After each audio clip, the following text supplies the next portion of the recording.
आप देख रहे हैं NS9 न्यूज। असम में Muslim marriage and divorce act खत्म, सरकार बोली यूसीसी की दिशा में एक बड़ा कदम, इससे बाल विवाह रुकेंगे। असम सरकार ने राज्य में Muslim marriage and divorce act 1935 को खत्म कर दिया।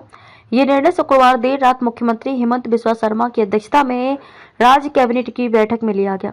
अब राज्य में सभी शादियां स्पेशल मैरिज एक्ट के तहत की जाएंगी। राज्य मंत्री जयंत मल्ल बारुआ ने इसे यूनिफॉर्म सिविल कोड की दिशा में एक बड़ा स्टेप बताया।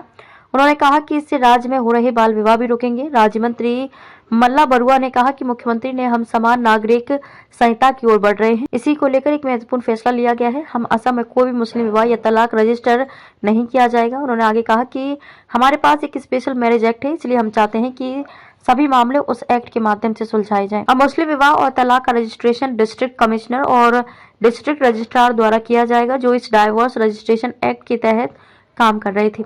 उन्हें हटा दिया जाएगा और इसके बदले उन सभी को एकमुश्त 2-2 लाख रुपए का मुआवजा दिया जाएगा। AIUDF नेता ने जताई आपत्ति। All India United democratic front AIUDF के चीफ मौलाना बदरुद्दीन अजमल ने सरकार के इस फैसले पर आपत्ति जताई है। उन्होंने कहा कि बहुविवाह केवल मुसलमानों में नहीं है, बल्कि अन्य समुदाय में भी है। केवल मुसलमानों को टारगेट करना सही नहीं है।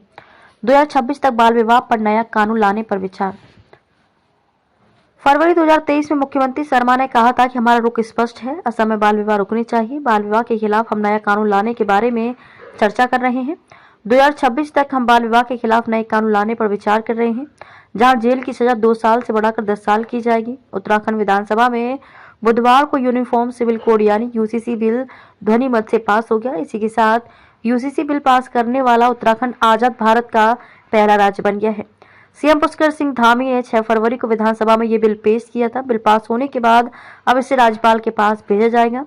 राज्यपाल की मोहर लगते ही ये बिल कानून बन जाएगा और सभी को समान अधिकार मिलेंगे।